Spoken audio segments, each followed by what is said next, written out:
Thank you for coming out on such a hot night. And we will be recording this evening for people that couldn't make it, and so that we're not renting a room every week to introduce people to this program. So those who are watching on YouTube, it's 46 degrees, isn't it, as we were travelling in here tonight, so very warm. So most of you I know, but those that I don't, I'll just like to introduce our team here tonight. So I'm Heather Musgrove. I've been consulting on health and wellness at Visible Effects for over 10 years. I'm a naturopath, a midwife, a nurse, a herbalist and nutritionalist, and hopefully by this time next year a functional medicine practitioner. So, but I'm very well supported by a great team who are here tonight. So Ivana Palatinas is our manager at Visible Effects, and she's in charge of all the IT. She's really great at that. And Ivana's the person you'll be making appointments with and answering lots of questions. And I'll explain the synchronicity of why this evening and this program came about shortly, but I'd also like to introduce Andrea Dalton, who has joined us just recently. And Andrea is a local. She's a yoga teacher, she's a meditation teacher, and she's a student naturopath at Endeavour in Adelaide. And Andrea is so committed to her career in naturopathy, she's travelling to Adelaide every single week. And she's a young child, so big effort. Another local I'd like to introduce to everyone. At the door, you're met by the lovely Demi. So Demi Green's also a local, and Demi's also studying naturopathy in Adelaide. And I really like to mentor and help locals because, as you know, we don't have enough health practitioners of any kind in Mildura. So the more they can be integrated quickly and get up to speed as practitioners, the best. So that's the team tonight. Just a little bit about why we're here and the synchronicities. So those people who know me intimately will know that I'm very much into spirituality and signs and synchronicity and feathers and all sorts of good things. And Metagenics launched this program in October last year, and I go to all the seminars and have done for many years, and this one didn't sync with my life, and I actually had to fly to Sydney to do it. And I got up there and they started to present what was different about this from any other weight loss program, and I'm sitting there going, oh, that's good, oh, I like that. But the whole time thinking, I'm way too busy, been booked out for 5 years. You know, they got to the crucial bit, which is regular contact. Oh, I don't have any time to fit more people in. You know, this is great. Oh, I've got that. This is really good. I should be doing this. Anyway, by the time it finished, I thought this is absolutely fabulous, but I don't have time to do it at this stage. I got on the plane on Monday morning to come straight back to work. First client was at 11, and I was leaving Sydney that morning. On the plane on the way back, a girlfriend said to me, how was your seminar yesterday? I said, absolutely fantastic, I'm too busy. I said, we should be doing it, it's too hard. And she said, well, why don't you get someone to help you? And I said, well, I know who I'd like to get to help me, but I don't think the time's right because she's studying and I'm studying and it's going to be a really big year, so I don't think that'll work. Oh, okay. So then I landed in Mildura and I went straight to work, and my first client that came in the door said to me, well, I just want to let you know that I've joined Weight Watchers. She said, I don't really like it, but I needed to check in with someone every week and have that accountability. And I went, oh, okay, yep, we talked about that. Then the next client walked in and said, really love what you've done for myself and our daughter. You've totally changed our lives, but we really want to know if you do cooking classes. And I said, oh, you know, one day when I've got someone to help me, we might do things like that. That was the second hit. And then, what do you think happened at 3 o'clock that day? Andrea walked in the door. And Andrea's probably been in the door twice in 12 months. And so I took one look at her and said, oh, I think we better have a chat. So the message was received that now is the time to be launching this program. And we've deliberately chosen the new year because we all get caught up in the end of year hype, and we all are highly motivated at this time of year. There's been a lot of work going, and there's one part of the program not quite up, but I'm actually going to help with the testing of that, and I'll get to that later. So, without more to do, we'll talk about this program. So, first thing I want to point out, and for those who are into academia in the room or have studied at university, is why I do love Metagenics as a company is that everything is very, very research based. Now you'll hear the whole naturopathy's got no science behind it, nothing could be further from the truth. And what they did before they launched this program was they went through the scientific literature and they looked at every diet journal article that had been published and looked at what works. What are the core components that work and have long-term success? So they channeled through all the literature to do that. Now this is the manual that Andrea went and did this as well. These are the literature that they've quoted, and there's over 306 journal articles and scientific papers that have just been quoted. So I'm quite confident that they've gone and done lots and lots of work, that we can pull all the aspects that work, the things that work for Weight Watchers, the things that work for personal training, put it all into one program. So I'm really happy to go through that. So, why are we here? We're here because 63% of Australians are now overweight or obese, and it's growing all the time. So as you can see, estimated by 2025, more Australians will be obese than healthy weight. So this isn't, whilst we're all here as a personal problem, it's not a personal problem, it's a global problem. And I was listening to a neuroscientist lecture this week by Paul Taylor, and the cost of, oh, it's going to do it itself, I don't have to do that. The cost of obesity, oh, hang on, just got to get back. So the cost of obesity in the Western world will cripple all Western countries, they're predicting, by 2050, because the healthcare costs of the problems that obesity causes are so astronomical. So yes, we're treating it individually tonight, but it's not an individual problem, it's actually a global problem. This is fairly startling. Obesity now causes more preventable deaths than smoking. So I'm sure you've probably also heard the term that sitting's the new smoking. So these are long-term medical clinical trials looking at the causes of inflammatory markers and ill health. Some of the consequences of being overweight or obese, we all know about insulin resistance and diabetes, and that's one of the ones that really ramps up the healthcare budget. Obviously cardiovascular disease, high blood pressure, dyslipidemia, which is your blood fats, cardiovascular disease, osteoarthritis, obstructive sleep apnea, cancer. It took a long time for the people to come out of the closet and say that obesity causes cancer, because people were quite afraid to actually say that, but it's the third leading cause of preventable death in Australia. Another stat that was recently published was that 92% of Australians will now die of a chronic lifestyle disease. So we're not dying by being attacked by wild animals or even crashing our cars. We're actually killing ourselves with our lifestyle. 92% of us will die from our own lifestyle.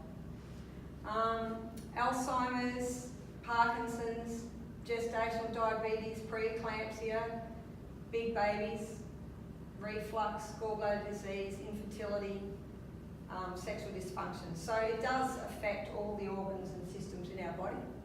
And this is not really this is just an introduction, because we all know this, and that's not why you're here to be educated, it's here to find a solution. Just some stats around, just a small increase in our weight can cause quite measurable health impacts. So if our BMI goes up, so does our risk of heart attack, stroke and high blood pressure. Waist circumference, now that's been advertised, the federal government's done a lot of publicity about waist circumference in men and women, but it's a really, really accurate marker of our morbidity. So in this program you will be having waist circumferences done, because it's really, really important. So if that goes up by even 10%, it's a measurable impact on your health. But on the flip side of that, if we lose a bit of weight, we get big gains. So if you lost 10% of weight in the first year, you reduce your risk of cardiovascular disease by 21%. So that's pretty amazing. And often women don't worry too much about cardiovascular disease, but once we're menopausal, the risk factor's almost the same as for men. Weight loss, oops, oh really annoying this, sorry about this guys, it's my IT. So weight loss reduces numerous chronic diseases in dose-related manner, so the more weight you lose, the better the outcome. So if you lose than 5% of your weight over 2.5 years, you've reduced the risk of becoming diabetic by 48%. So 5% is often only 5 or 10 kilos. So it's a pretty massive gains for just a small bit of weight loss. So they've done some really good long-term studies, and those who are into referencing, every slide's got a reference on it, so that's the Journal of Clinical Nutrition. So you can see the things that improved in people's life. So quality of life improved by 95%, energy by 92%, mobility by 92%, general mood by 90%, self-confidence.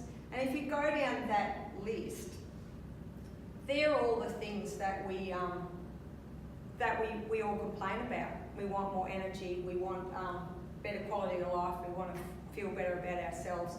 So if you look at and measurable percentage improvement, and the time spent thinking about food, 50% less, and time spent thinking about weight, 50% less.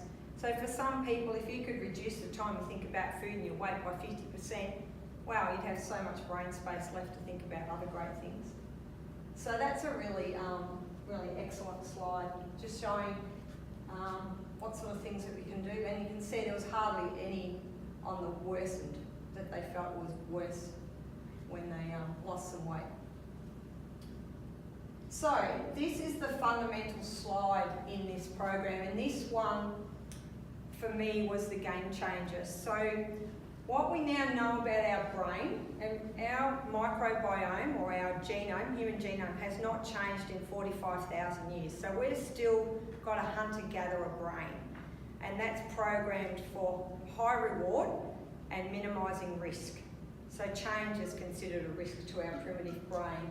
But what goes on in our brain, and I'll show you some slides shortly, is that in the middle of our brain, in the amygdala, there's a spot that holds what it thinks is our perfect weight, our set point. Now, for many people, you'll remember this in your late teens. There was just a weight that you always were. Didn't matter if you had a big weekend or you went on holidays, you just always stayed around that weight. That's your set point. Then at some point, we lost some weight. And what happens to our brain, remember that we've got the brain of a caveman, is that our brain said, oh my God, I'm starving, because you were losing weight. So as a protective mechanism, the body, or the brain, says, slow down the metabolism and speed up the hunger, or we're going to starve to death here. So our brain, and this is usually about 3 or 4 weeks into a diet, says, righto, let's go. And it takes you back to that set point and a little bit for insurance. And then you end up heavier than you were before. And this goes on, and then you go on another diet, you go down, and then you bounce back up and you end up heavier. Has anyone had that experience? I'm seeing, if people go back about 20 years, maybe it's not quite that long ago, we had Cohen's here, and there was a lot of people lost a lot of weight, and then a lot of people rebounded. So what's different about this is we've got a mechanism to accept a new set point. We've got a mechanism to teach our brain it's okay to be that 4 kilos lighter. We're not starving, everything's all right. And you'll be very excited when I explain how we do that. So that, for me, was quite revolutionary in this program, is we're actually giving the brain time to adjust to stop the rebound. So this is how the set point works. It makes you hungry, and it slows your metabolism until it gets you back to where it thinks you should be.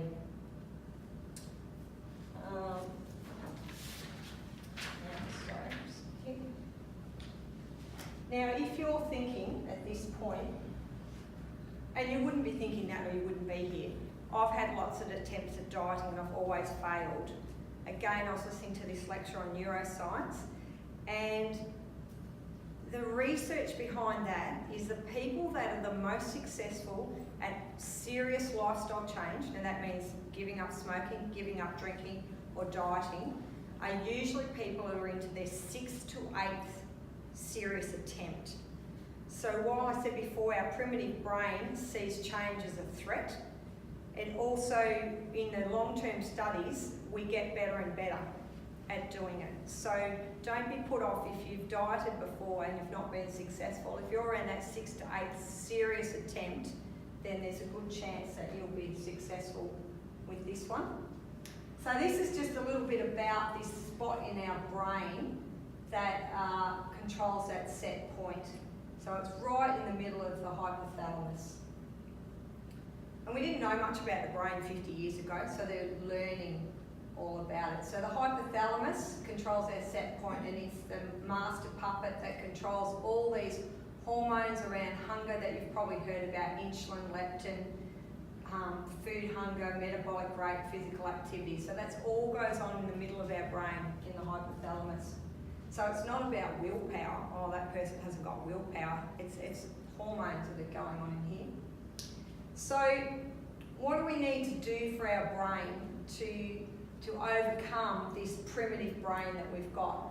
So our primitive brain likes hedonistic eating. So it likes overeating, it likes combining fat and carbohydrates and calorie-dense food. Because if we're out as a hunter-gatherer, we want to eat as much as we can when the food's around, because we don't know when we'll get fed again. So we're actually biologically programmed for high exercise and food scarcity.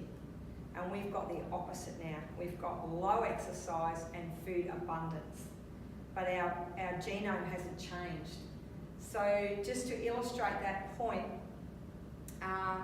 you know, the 10,000 steps is a great initiative, and it's certainly got a lot of people thinking about how much they move per day, and I do highly recommend that.